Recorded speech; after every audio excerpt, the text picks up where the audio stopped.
오늘은 북이스라엘과 아시리아 이 제국에 대해서 말씀을 같이 나누겠습니다. 자, 북이스라엘이 북왕국이 나중에 멸망합니다. 멸망하는데 누구에게 멸망하냐면 아시리아 제국에 의해서 침투를 받아가지고 침략을 받아서 멸망하게 됩니다. 오늘 그 이야기가 나와요. 그런데 이스라엘의 역사를 보면은 PPT 저 뒤에도 나오게 해주세요. 이스라엘의 역사를 보면은 여러분 설교 노트에도 제가 이렇게 PPT를 거기다가 올려놨습니다. 하는 것들을 거기다가 메모를 하시고 하시면 될 것 같고요. 이스라엘의 역사를 보면은 출애굽을 해가지고 광야 40년 생활, 가나안 5년간의 정복 전쟁이 벌어지죠. 여호수아죠. 그다음에 사사시대 약 300년간을 지난 다음에 사무엘 시대까지 사사시대가 마감이 됩니다. 그리고 이제 이어서 왕을 달라고 해가지고 왕정시대가 시작해져. 그리고 제일 먼저 누가 왕이 됩니까? 사울이 왕이 됩니다. 그렇죠? 그래서 사울이 왕이 되는데 왕정시대가 됩니다. 120년간 통일된 국가로서 왕정시대가 돼요. 사울 40년, 다윗 40년, 솔로몬 40년 그렇게 120년간을 이제 왕정시대를 갖다가 분단이 돼버립니다. 르보암 때문에 정치를 잘못해가지고 르보암 때문에 분단이 돼가지고 10지파는 북왕국으로 따라갔고 2지파만 남왕국에 이제 남아있게 됩니다. 분단 국가가 되죠. 그 다음에 이제 분단 국가가 되는데 이 북왕국의 역사입니다. 북왕국의 역사를 보면은 북왕국 이제 왕조가 나옵니다. 19 왕조예요. 19명의 왕이 나와요. 그래서 여로보암, 나답, 바사, 엘라, 시므리, 오므리, 아합, 아하시야.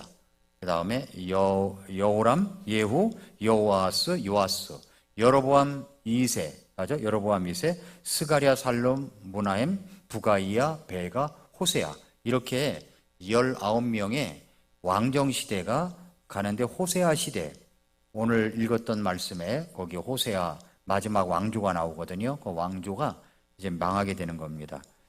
분단 국가들의 모습을 담은 책이 있다면 열왕기 상과 열왕기 하예요. 열왕기 상, 열왕기 하. 분단 국가의 모습입니다. 서로 왔다 갔다 하며 기록했어요. 북왕국을 기록했다, 남왕국을 기록했다. 남왕국 어느 왕 몇 년에 북왕국 왕 누구 이야기 뭐 이런 식으로 해가지고 왔다 갔다 하기 때문에 그때마다 여러분이 형광펜을 가지고 예를 들어서 뭐 파란색 하나, 분홍색 하나 이렇게 나누어서 뭐 북왕국을 칠하는 색깔 따로, 남왕국 칠하는 색깔 따로, 왕 이름을 갖다 그렇게 형광펜으로 색칠하면서 공부를 해도 성경을 읽어가도 굉장한 도움이 됩니다. 그렇게 해서 도움이 됐고요. 우리나라는 분단국가죠. 분단국가.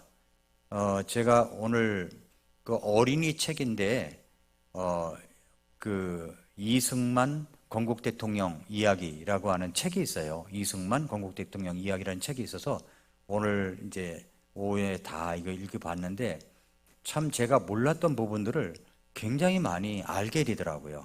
너무 편파적인 그런 일방적인 이야기들만 많이 들어왔기 때문에 이승만 대통령에 대해서 우리가 알지를 못하는 게 굉장히 많은 겁니다. 이승만 대통령은 한성 감옥에서 구원을 받고 정말 그 민족을 위한 사람으로 살아가야 되겠다라고 생각을 해서 한성 감옥에서 종신형을 받았었는데 선교사님들의 도움으로 말미암아 5년을 살고 나왔대요.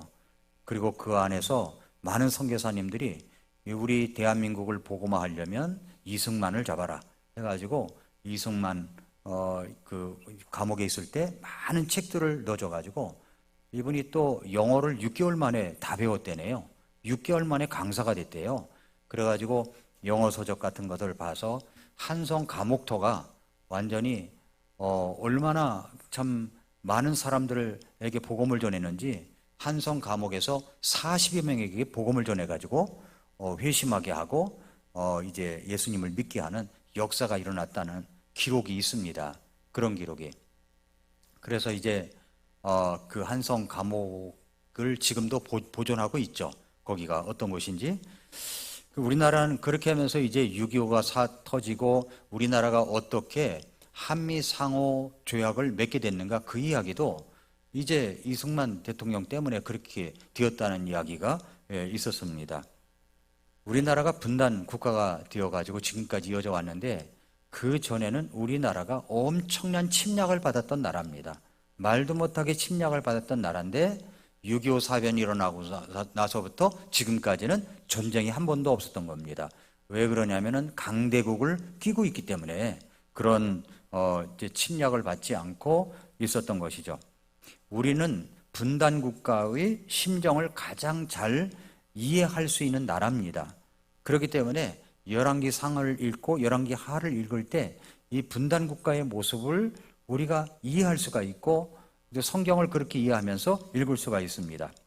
그리고 나서 이제 열왕기 상하를 지나가면은 역대기 상이 있고 역대기 하가 있죠. 역대기 상하는 다윗으로 시작을 해가지고 남왕국의 역사만을 기록한 책입니다. 남왕국의 역사만을 기록한 책이에요. 다시 말해서 하나님이 정통성을 인정한 나라만 기록을 했다는 겁니다. 그렇게 생각하고 읽으면 역대기 상하도 쉽게 이해될 수가 있습니다. 그 다음에 이제 이스라엘의 역사를 봤고, 그 다음에는 이제 북이스라엘과 아시리아 이야기입니다. 북이스라엘과 아시리아. 북이스라엘은 200년간 나라를 유지하면서 7번의 쿠데타 그리고 19명의 왕이 나라를 다스립니다. 그런데 여로보암의 길로 갔던 왕들이 있었어요. 여로보암의 길로 갔던 왕들이 대부분입니다만은 여로보암의 죄란 무엇이냐? 그리고 여로보암의 죄를 따라 걸었던 사람들은 다 하나님께서 보실 때 악행을 저지르는 사람들이었거든요. 나중에 맨 끝부분에 결론 부분에 가서 여로보암의 죄가 무엇인가를 좀 살펴보기로 하고, 남유다는 20명의 왕입니다. 북왕국은 19명의 왕이라고 그랬죠. 남왕국은 20명의 왕, 350년간의 역사를 담고 있습니다. 그런데 남왕국은 다윗의 길로 갔다는 사람들이 종종 있었습니다. 다윗의 길로 갔다, 여로보암의 길로 갔다, 다윗의 길로 갔다. 이 두 대조적인 이야기가 북왕국과 남왕국 왕들 사이에서 일어난 길입니다. 이 길에 대해서는 대조적으로 마지막 부분에 보겠습니다. 자, 북왕국에는 11대 왕이 있었어요. 11대 왕, 12대 왕, 13대 왕. 이 부분을 집중적으로 한번 보겠습니다. 자, 북왕국 11대 왕이 여호아하스예요. 여호아하스.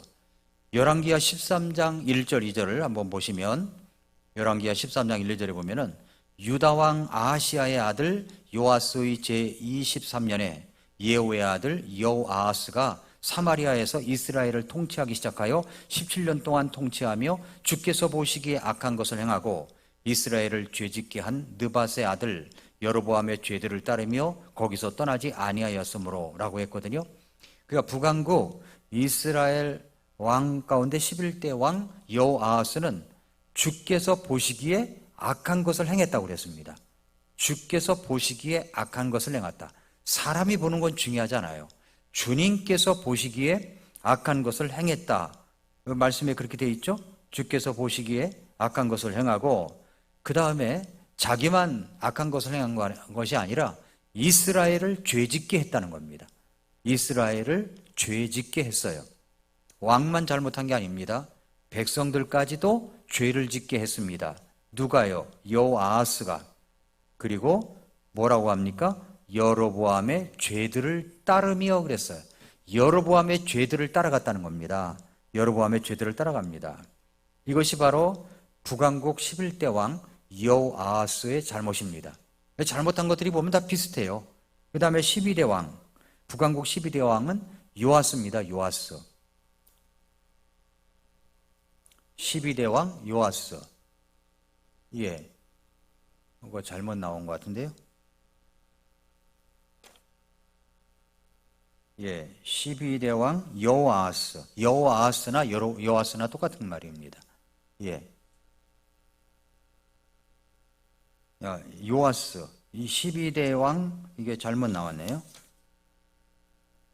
예, 그 다음 거에 나와 있는 거예요. 잘못 해놓은 것 같아요. 예. 자, 여기에 12대 왕 요아스가 나옵니다. 열왕기하 13장 10절과 12절에 나오는데 한번 볼까요? 유다 왕 요아스의 제37년에 요아스가 사마리아에서 이스라엘을 통치하기 시작하여 16년 동안 통치하며, 여기 11절에 또 나오죠. 주께서 보시기에 악한 것을 행하고, 그리고 이스라엘을 죄짓게 한, 똑같죠? 앞에 왕하고 죄짓게 한 느밧의 아들 여로보암의 모든 지에서 떠나지 아니하며 그 가운데서 걸었더라. 그러니까 왕들이 죄짓는 스타일이 다 비슷한 겁니다. 다 비슷해요. 그리고 요아스의 나머지 행적과 그가 행한 모든 일과 유다 왕 아마스와 싸울 때 사용한 그의 강력은 이스라엘 왕들의 연대기 책에 기록되어 있지 아니하냐라고 합니다. 예. 그래서 북왕국 12대 왕은 요아스, 요아스 같은 말입니다. 똑같이 여로보암의 죄에서 떠나지 않고 그 가운데서 걸었다. 그 다음에 북왕국 13대 왕은 여로보암 2세입니다. 여로보암 2세.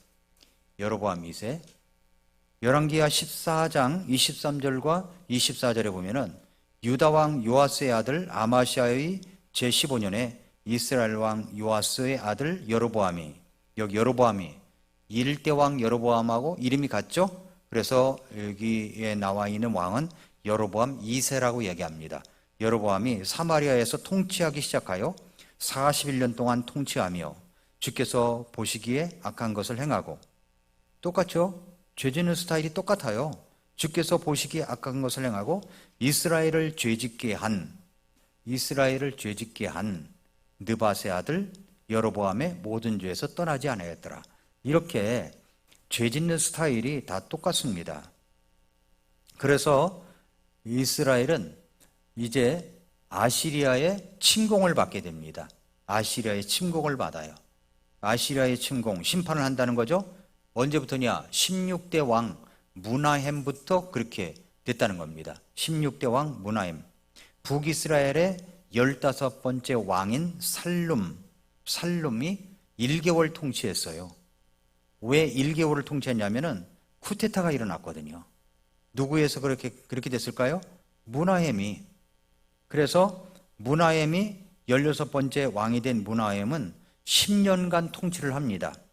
네, 아시리아가 그때 쳐들어오죠. 그래서 국내의 혼란을 오히려 아시리아 왕에게 은 1000달란트를 조공으로 바침으로 자신의 왕위를 튼튼하게 세워가려고 했습니다. 그래서 조공 비용이 뭐냐면, 아시리아에게 조공을 바치는데 조공 비용이 뭐냐면 1000달란트를 조공으로 바친 거죠. 그래서 이 1000달란트를 조공으로 만들기 위해서, 그 돈을 확보하기 위해서 부자들에게 세금을 걷어들이는 겁니다. 부자세를 만든 거예요.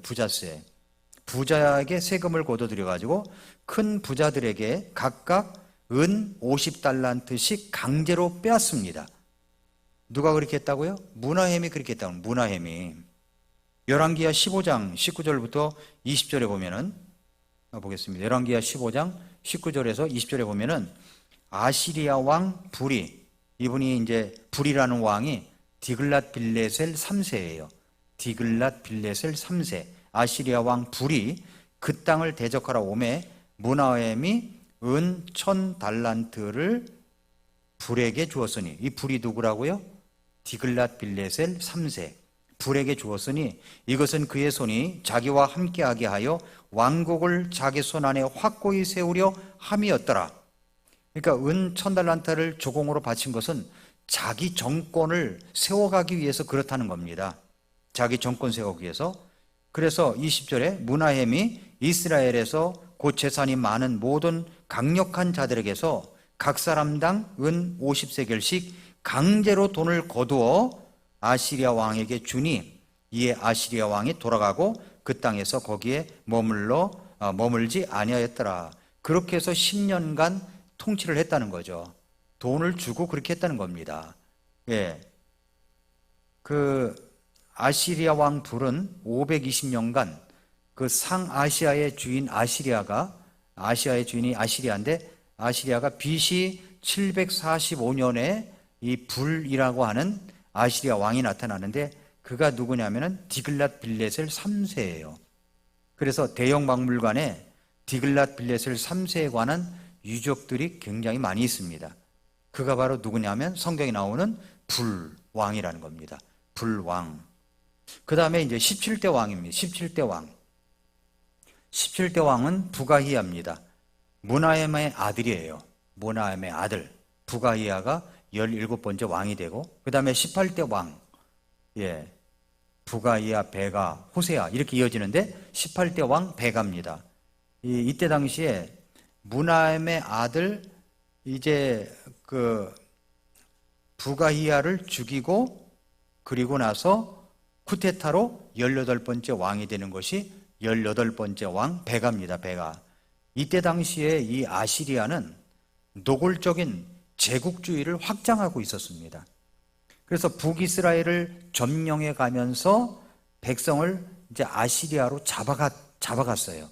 아시리아. 열왕기하 15장 29절에 보니까 이스라엘 왕 베가 시대에 아시리아 왕 디글랏 빌레셀이 와서 이온과 아벨, 벤마아가와 아노아와 게데스와 하솔과 길르앗과 갈릴리와 납달리 온 땅을 점령하고 그들을 포로로 사로잡아 아시리아로 데려갔더라 라고 이야기를 합니다. 그러니까 베가 왕은 외교 노선으로 누구냐면은 아람과 동맹을 맺고 있었어요.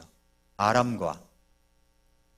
남유다에게도 이야기합니다. 우리 아시리아를 대적하자. 내가 아람하고 동맹을 맺었는데 남유다 너희들도 우리가 그 동맹을 맺자라고 얘기를 합니다. 그러자 남유다는 동맹을 맺지 않아요. 그래서 오히려 친아시리아 정책을 펴니다. 그래서 거절하죠. 북이스라엘과 아람이 아시리아를 대적하다가 오히려 남유다가 우리는 안 할 거야 라고 했더니 오히려 아시리아를 대적하다가 남유다를 공격해 버리는 겁니다. 남유다를. 그러자 남유다 왕 아하스가 긴급하게 도움을 요청하는데 누구에게 도움을 요청하냐면 아시리아 왕에게 도움을 요청을 합니다. 그러니까 아시리아 왕은 기회가 이때다 싶어가지고 이제 내려오게 된 거죠. 그리고 나서 이제 19대 왕 호세아 시대로 가서 이스라엘 북왕국의 마지막 왕이 되는 겁니다. 쿠데타에 의해서 또 이 호세아도 베가를 살해하고 19번째 왕이 된 호세아가 되는 겁니다. 남유다 왕 아하스가 긴급히 이제 아시리아 디글랏 빌레셀에게 도움을 요청하는 글이 어디 나오냐면은 열왕기하 16장 7절에서 9절이 나옵니다. 한번 보실까요? 이에 아하스가 아시리아 왕 디글랏 빌레셀에게 사자들을 보내어 이르되, 이 남유다 왕 아하스가 이거 얼마나 굴욕적으로 이렇게 편지를 보내는가 한번 생각해 보세요. 뭐라고 그러냐면은 나는 왕의 신하여 왕의 아들입니다. 아니 뭐 이 정도까지 해야 됩니까? 나는 왕의 신하여 왕의 아들이니이다. 시리아 왕과 이스라엘 왕이 나를 대적하여 일어나니 올라와 나를 그들의 손에서 구원하소서 하고 주의 집과 또 왕의 집 보고들에서 찾은 은과 금을 취해가지고 아시리아 왕에게 예물로 보냅니다. 그랬더니 9절에 아시리아 왕이 그의 말에 귀를 기울였더라. 아시리아 왕이 다마스쿠스를 대적하러 올라와 그곳을 점령한 뒤 그곳의 백성을 포로로 사로잡아 기르로 데려가고 르신을 죽였더라. 이렇게 되어 있습니다. 그래서 유다 왕 아하스는 이때 불신앙입니다. 하나님을 의지하지 않고 다른 국가를 의지했거든요. 불신앙이에요. 그 불신앙이라는 말이 열왕기하 16장 10절 이하에 나옵니다.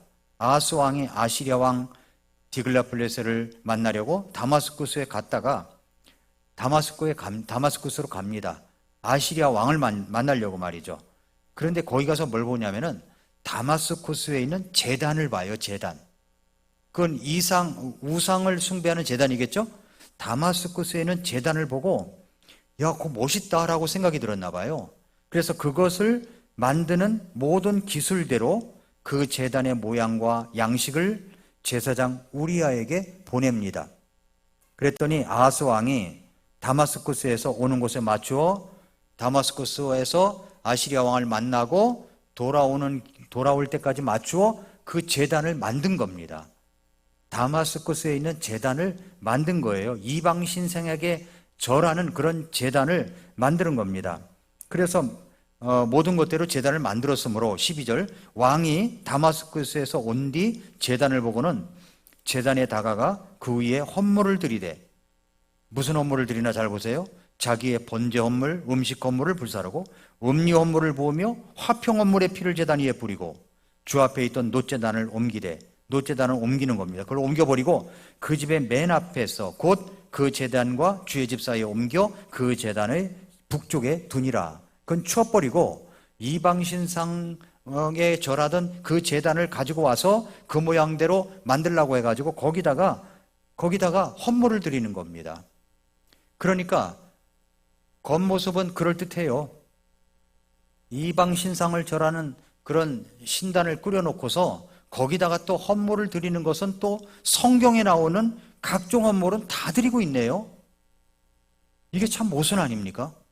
너무 큰 모순입니다. 남유다 왕 아하스의 요청은 이제 그렇게 해서 이제 요청을 해서 아시리아에게는 전쟁에 좋은 빌미를 주었습니다. 그래가지고 남유다 왕이 이제 북왕국을 쳐들어오게 된 거죠. 이런 요청의 기록이 문서로 남을 줄은 아하스 왕은 꿈에도 몰랐을 겁니다. 그것도 성경에 기록될 줄 알았겠습니까? 내가 한 일은 말이죠, 기록으로 남는 겁니다. 기록으로 남아요. 그러면 우리는 순간순간을 의미 있게 살아가지 않겠습니까?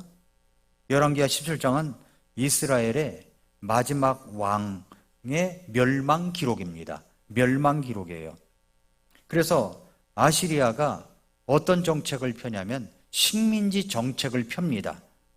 북이스라엘의 19번째 왕이자 마지막 왕이었던 호세아 왕 때 아시리아 왕 살만에셀이 공격해 오자 호세아가 그에게 종이 되어 조공을 바칩니다. 열왕기하 17장 6절에 나와요. 호세아의 제9년에 아시리아 왕이 사마리아를 점령하고 이스라엘을 사로잡아 아시리아로 데려가서 할라와 고산 강가의 하볼과 메대 사람들의 도시들에 두었더라. 그러니까 전쟁 포로들을 잡아다가 도시 곳곳에 분산시켜 놨다는 거죠. 또 다른, 이게 아시리아 제국이니까 다른 나라의 포로들을 잡아와가지고 똑같이 분산시켜 놨다는 겁니다. 그런데 어떤 일이 벌어지냐면 호세아의 왕이 된 지 9년째 북이스라엘은 아시리아에 의해서 완전히 멸망을 합니다. 근데 아시리아는 북이스라엘 사람들을 잡아다가 아시리아 제국의 여러 나라로 흩어져 살게 했다고 그랬죠. 그리고 북이스라엘도 마찬가지로 다른 침략당한 나라의 사람들을 데리고 와가지고 이 북이스라엘에 와서 살게 한 겁니다. 특별히 사마리아에 집중적으로 살게 한 거죠. 이것이 아시리아 제국의 식민지 정책입니다. 민족들을 섞어놓는다는 거예요. 민족들을 섞어놔가지고 인구 혼혈 정책을 실행함으로써 단일 민족이 아니라 어떤 다민족, 그런 단일민족 정신을 갖고 있으면은 거세게 일어나가지고 자기들에게 저항할까봐 다민족 국가를 만들어버리는 거예요. 반란을 도모하지 못하도록 아예 민족군원 말살 정책을 편 것입니다. 그래서 유대인들이 사마리아 사람들을 미워하는 것이 그거예요. 너희들은 혼혈 민족이다. 정통 유대인이 아니다. 그렇게 해서 사마리아 사람과는 상종을 안 했던 것이 예수님 당시까지 오게 된 것입니다. 결국 시간이 지나가면서 북이스라엘이 혈통이 섞이게 되었고 그 새로운 혼혈족이 바로 사마리아인이 되었다는 겁니다. 사마리아인이 된 거예요. 열왕기하 17장 24절에 아시리아 왕이 바벨론과 구다와 아와 하맛과 스발와임으로부터 사람들을 데려다가 이스라엘 자손 대신 사마리아의 도시들에 두매 그들이 사마리아를 소유하고 그곳의 도시들에 거하였다라고 했죠. 그렇게 하여 북이스라엘은 BC 722년에 아시리아에 의해서 200년 만에 나라가 망하고 말게 된 것입니다. 자, 북이스라엘에 대한 하나님의 경고는요, 엘리야와 엘리사를 통해서 그렇게 경고를 많이 했었고, 아모스를 통해서 그렇게 했었고, 호세아를 통해서도 이야기를 했습니다. 그런데도 듣지를 않은 거예요. 자, 오늘 읽은 말씀에 아주 의미심장한 말씀이 있습니다. 이 말씀을 읽고 깜짝 놀랐어요. 오늘 17장, 열왕기하 17장 5절 이하에 보니까 이제 아시리아 왕이 올라와 가지고 6절에 호세아의 제9년에 아시리아 왕이 사마리아를 점령했다고 그랬죠. 그런데 그렇게 해서 멸망을 하게 됐어요. 북왕국이. 근데 왜 그렇게 됐냐 말이죠. 왜 이런 일이 일어났냐는 겁니다. 7절에 이렇게 나옵니다. 일이 이렇게 된 것은, 이유가 나오죠. 거기다 밑줄 그어놓으세요. 일이 이렇게 된 것은, 이렇게 된 것은 왜 그랬느냐는 겁니다. 북왕국이 멸망한 게 왜 그래요? 아시리아에 의해서 멸망한 것이 왜 그렇습니까? 일이 이렇게 된 것, 아시리아가 워낙 강했기 때문에, 이스라엘이 약했기 때문에 망한 거다. 하나님은 그렇게 평가하지 않으십니다. 어떻게 평가하냐면 17장 5절에 일이 이렇게 된 것은 이스라엘 자손이 자기들을 이집트 땅에서 데리고 올라와 이집트 왕 파라오의 손밑에서 벗어나게 하신 주 자기들의 하나님께 죄를 짓고 다른 신들을 두려워하며, 이유가 나오죠? 이유가 나오잖아요. 하나님께 죄를 짓고, 하나님께, 자기들이 정말로 이집트 땅에서 종된 생활을 하다가 하나님이 출애굽을 시켜주셨는데 그 고마움을 모르고 그 정신을 이어오지 못했다는 겁니다. 이 스피릿을 이어오지 못하겠다는 거예요. 그래서 이 영적인 정체성이 너무나 중요한 겁니다. 정체성을 갖는다는 게 너무 중요한 겁니다. 정체성을 함유하기 위해서 어렸을 때부터 아이들에게 영적인 정체성을 심어줘야 되는 이유가 여기에 있는 거죠. 자기들이 하나님께 죄를 짓고 다른 신들을 두려워하며, 하나님을 두려워해야 되는데 자기 신들을 두려워하며 다른 신들을 두려워하며, 8절, 주께서 이스라엘 자손 앞에서 쫓아내신 이교도들의 법규들과 이스라엘 왕들이 만든 그들의 법규들 안에서 걸었기 때문이더라. 이유가 나오지 않습니까? 이스라엘 자손이 자기들의 하나님을 대적하여 옳지 않은 그 일들을 은밀히 행했어요. 은밀히 행하며 파수꾼들의 망대에서부터 요새 도시에 이르기까지 자기들의 모든 도시에서 자기들을 위해 산당들을 건축하고 모든 높은 언덕안과 모든 푸른 나무 아래 자기들을 위해는 말이 반복해서 나오죠. 자기들을 위해 형상들과 작은 숲들을 세우며 우상을 만들었다는 겁니다. 주께서 자기들 앞에서 쫓아내신 이교도들이 행한 것 같이 거기 있는 모든 산당에서 분향하고, 쫓아낸 이교들처럼 그렇게 분향을 했다는 겁니다. 사악한 일들을 행하여 주의 분노를 일으켰습니다. 이는 그들이 우상들, 곧 전에 주께서 그들에게 이르시기를 너희는 이 일을 행하지 말라, 이 일을 행하지 말라고 엘리야를 통해서, 엘리사를 통해서, 또 호세아를 통해서 얼마나 간곡하게 이야기를 했습니까? 그런데도 불구하고 그들은 이 일들을 행하지 말라 했는데도 불구하고 경고하신 그 우상들을 섬겼기 때문이더라. 일이 이렇게 된 것이, 이 아시리아에 의해서 이스라엘의 멸망이 된 것이 이런 이유 때문에 그렇다는 겁니다. 200년 만에 멸망을 한 거예요. 왕국을 세운 다음에. 자, 우리나라가 이시조선, 이 조선 왕조에서 벗어나가지고 일본의 압제에 의해서 30년간 있다가 1945년에 이제 해방이 됐습니다. 그리고 나서 우리나라가 몇 년을 가게 될까요? 전 이걸 생각하면요, 어떤 때는 끔찍합니다. 그런데 우리나라가 여기까지 오게 된 것이 뭐냐면 자유민주주의 정신이, 이승만 대통령이 미국에서 공부를 그렇게 많이 하면서 민족을 살리기 위해서 자유민주주의 정신을 갖다가, 공산주의를 배격하고 자유민주주의 정신을 갖다가 굳건히 심어놨기 때문이라는 겁니다. 방공포로를 석방한 이야기가 이승만 대통령이 나오잖아요.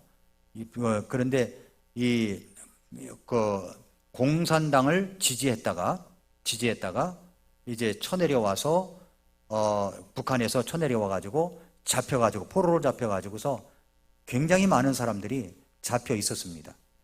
그런데 이제 그 포로들을 갖다가 북한으로 돌려보내자, 미국에서는 그렇게 이제 막 이야기를 한 겁니다. 그래서 포로로 돌려보내자. 그런데 많은 사람이, 한 2만 5천 명가량이, 거의 3만 명가량이라고 하는데 2만 5천 명가량이 우리는 북한으로 가지 않겠다.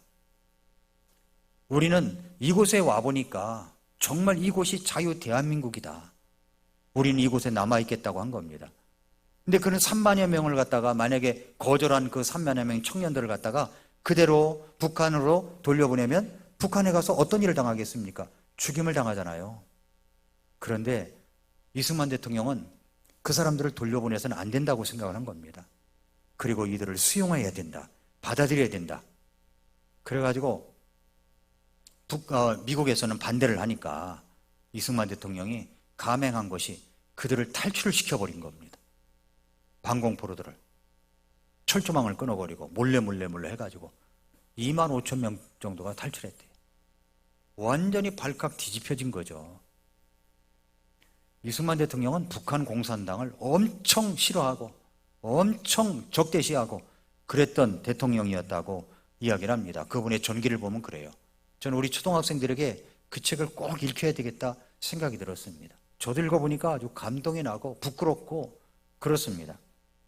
그래서 이 자유 대한민국의 이 정체성이 그렇게 해서 세워진 나라인데 이 자유민주주의 정신을 흐려놓으면 나라가 망하는 겁니다. 오래 가지 않아요. 아시리아에 의해서 북이스라엘이 멸망한 것이 일이 이렇게 된 것은 무엇 때문인가를 잘 살펴봐야 된다는 겁니다. 그래서 이제 결론적으로 여러분들에게 말씀을 드리겠습니다. 자, 성경과 제국, 아시리아 편에서는 두 개의 길을 오늘 말씀에서 이야기합니다. 하나는 여로보암의 길, 또 하나는 다윗의 길이에요. 여로보암의 길은 뭐냐면 시작은 아주 좋았습니다. 그러나 안타까운 인생으로 끝나게 됩니다. 12지파 가운데 10지파가 지지를 받았어요. 12지파 가운데 10지파의 지지를 받았어요. 세겜을 수도로 삼아가지고 나라를 통치했습니다. 이후 수도를 갖다가 다르사로 옮깁니다.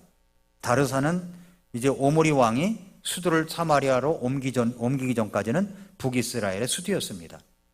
그런데 여로보암이 불안했던 겁니다. 왜 불안했냐면 하나님의 백성들이 성경 말씀대로 1년에 3번 예루살렘에 가서 헌물을 드려야 되는데 여로보암은 어떤 생각이냐면 그렇게 된다면 예루살렘을 갔다 오면 자기 정치 생명이 끝난다 생각이 든 거예요. 갔다 오면 마음이 변하면 어떡하냐는 겁니다. 백성들의 마음이 돌아설 줄 모른다는 이 불안, 이 정치적 불안감이죠. 정치적 불안감. 여로보암의 상상은 과대망상이 되어가지고 이제 이 백성들이 자신을 죽이고 모두 다 르호보암에게로 갈 수도 있겠다라고 생각이 든 겁니다. 이 분단이 된 것이 하나님에 의해서 그렇게 나라가 찢어졌다는 것을 생각하지 않는 거죠. 여로보암은. 그래서 여로보암은 하나님의 말씀보다는 정치적인 문제로 이 모든 것을 해석해버린 거예요. 그래서 어떻게 하냐면 북이스라엘의 가장 북쪽에 위치한 단지파가 있던 단과 가장 남쪽에 위치한 베델에 금송아지를 세웁니다. 금송아지 제단을 만들고, 그리고 백성들에게 뭐라고 그러냐면은 그것이 이집트에서 이스라엘 민족을 구원한 신이다 라고 백성들에게 세뇌 교육을 시킨 거예요. 세뇌 교육을 시킵니다. 그래서 이제 그렇게 거짓말을 한 거죠. 거짓말. 여러분, 독일에는 그 히틀러가 있었지만 히틀러를 그렇게 뒷받침해 줄 수 있도록 선동가가 있었어요. 선동. 그것이 누구냐면 괴벨스라는 사람입니다. 괴벨스. 나치 독일의 선전장관이에요. 선전장관. 예, 괴벨스. 이 사람은 뭐라고 얘기냐면은 나에게 한 문장만 달라. 누구든지 범죄자로 만들 수 있다. 이렇게 이야기를 합니다. 한 문장만 주면 누구든지 범죄자로 만들 수 있다는 겁니다. 정치인들이 그럴 수 있잖아요. 잘못이 없는데도 불구하고 범죄자로 만들잖아요. 어떻게든지. 그러니까 괴벨스가 그 짓을 했다고요. 그 다음에 뭐라고 또 괴벨스가 얘기했냐면은 100%의 거짓말보다는 99%의 거짓말과 1%의 진실의 배합이 더 나은 효과를 준다는 겁니다. 100% 거짓말하면 안 된다는 거예요. 99% 거짓말에 1% 진실을 섞어버리면 아주 굉장한 효과가 있다고 괴벨스가 또 이야기를 했고요. 또 뭐라고 또 얘기했냐면 선동은 문장 한 줄로 가능하지만 선동하는 건 문장 한 줄이면 돼요. 이걸 반박하려면 수십 장의 문서와 증거가 필요하다는 겁니다. 선동은 한 줄이면 된다는 겁니다. 그런데 이것이 아닙니다 라고 하는 것들은 수십 장의 문서와 증거가 있어야 된다는 거죠. 그리고 그것을 반박하려고 할 때면 사람들은 이미 선동당에 있다. 괴벨스가 한 말입니다. 괴벨스가 한 말이에요. 지금 여로보암이 그 짓을 한 겁니다. 여로보암이 예루살렘에 가서 예배를 드려야 되는데 그게 아니라 여기 금신상이 있는데 이것이 바로 이집트에서 너희들을 이끌어낸 신이다.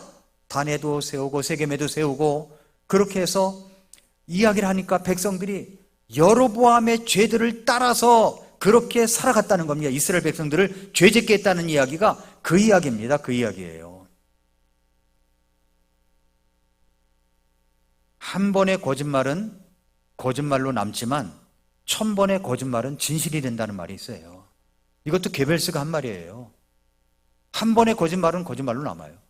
1000번의 거짓말은 진실이 된다는 겁니다. 여로보암의 이 거짓말은 하나님을 왜곡되게 가르친 거죠. 세 가지입니다. 세 가지. 첫째는 예배제도를 변경시켰습니다. 성전과 금신상을 만들어버린 거죠. 예루살렘 성전에서만, 거기에서만 예배를 드리라고 했는데 그게 아니어도 좋다는 거죠. 북이스라엘의 가장 북쪽에 위치한 단과 가장 남쪽에 위치한 베델에 금송아지를 세운 겁니다. 제사장제도를 바꿔버려요. 레위인만 제사장이 될 수 있습니다. 레위인만. 그런데 여로보암은 레위인이 아닌 보통 사람들을 제사장으로 세웁니다. 그리고 절기를 바꿉니다. 절기를 바꿔요. 유월절, 오순절, 초막절 3대 절기를 그 날짜들과 비슷하게 다른 절기로 만들어가지고 남유다와 차별화시켜야 되겠다. 이렇게 한 겁니다. 무엇 때문에요? 자기 정치 생명을 길게 하기 위하여 그렇게 했다는 거죠. 여러분, 그렇습니다. 이런 모습이 바로 무엇 때문에 이 이스라엘이 멸망하느냐? 일이 이렇게 된 것은 하면서 여기 7절 이하에 쭉 나오지 않습니까? 무엇 때문에 그래요? 이스라엘 자손이 자기들을 이집트에서 데리고 올라와 이집트 왕 파라오의 손밑에서 벗어나게 하신 주 자기들의 하나님께 죄를 짓고 다른 신들을 두려워하며 이교도들의 법규들과 다른 우상 숭배를 했기 때문이라고 분명하게 말씀을 해놓고 있습니다. 우리도 마찬가지입니다. 우리도.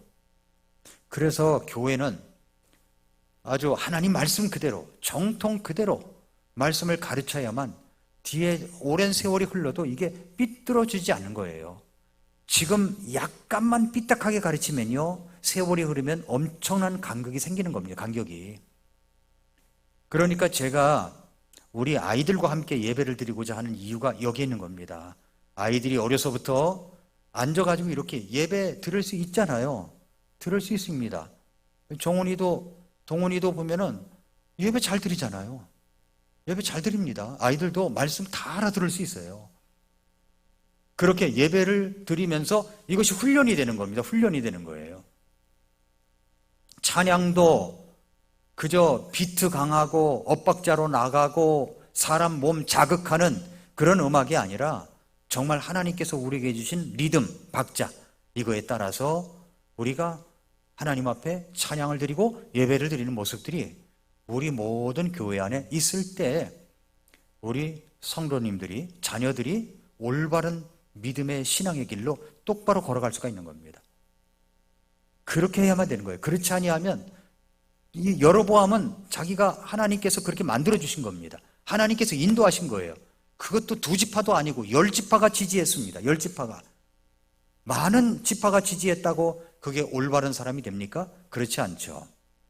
하나님의 뜻을 따라서 만약에 다 돌아간다 그러면 그러면 통일민족이 있어서 좋죠. 저도 그렇게 생각합니다. 우리 하나님만을 온전히 섬기십시다 라고 해야 되는데 그것이 아니라 정치적인 어떤 이유 때문에 사람들을 갖다가 왜곡시켜서 거짓말을 한 거죠. 괴벨스처럼 그렇게 했다는 이야기입니다. 여로보암의 죄들을 따라서 이 이스라엘 북왕국은 그런 왕들이 무수히 많게 된 것입니다. 오늘날 교회들 모습도 다 똑같다고 생각합니다. 이렇게 곁길로 가서 마음대로 이것이 예배다 하고 그저 음악이니 또 내지는 잘못된 그런 어떤 오순절 은사운동이니 이런 것을 통해 가지고 마치 그것이 진짜 예배인 양 하는 교회가 있고, 그렇지 않고 영과 진리로 예배드리는 교회가 있다는 것입니다. 사랑하는 성도 여러분, 우리는 어떤 모습이 되어야 됩니까? 지금 아시리아 제국을 통해서 하나님이 무기를 삼아 이스라엘을 징계하신 겁니다. 북왕국 이스라엘을. 그럼 남왕국이 정신을 차려야 되지 않습니까? 근데 남왕국 아하스 왕은 어떻게 했어요? 자기 살려달라고 말이죠. 이 아시리아 왕에게 가서 조공을 바치고 가서 금을 갖다 긁어다가 갖다가 바치고, 이런 불신앙에 있는 모습이 되었다는 겁니다. 우리가 하나님 앞에서 예배를 똑바로 드려야 되고 믿음의 길을 똑바로 걸어가야 됩니다. 이 나라와 민족을 위해서 기도하면서 우리 교회가 끝까지 올바른 교회들이 곳곳에 있을 때 이 나라는 굳굳하게 갈 수 있다고 믿습니다. 그러므로 사랑하는 성도 여러분, 우리가 하나님 앞에서 올바른 신앙으로 나아가는 여러분들이 되시기 바랍니다. 여로보암의 길이 있고 다윗의 길이 있어요. 어떤 사람은 여로보암의 길을 따라요. 어떤 사람은 다윗의 길로 갑니다. 다윗의 길을 따라서 살아가는 우리 모든 성도님들이 되시기를 축복합니다. 기도하겠습니다.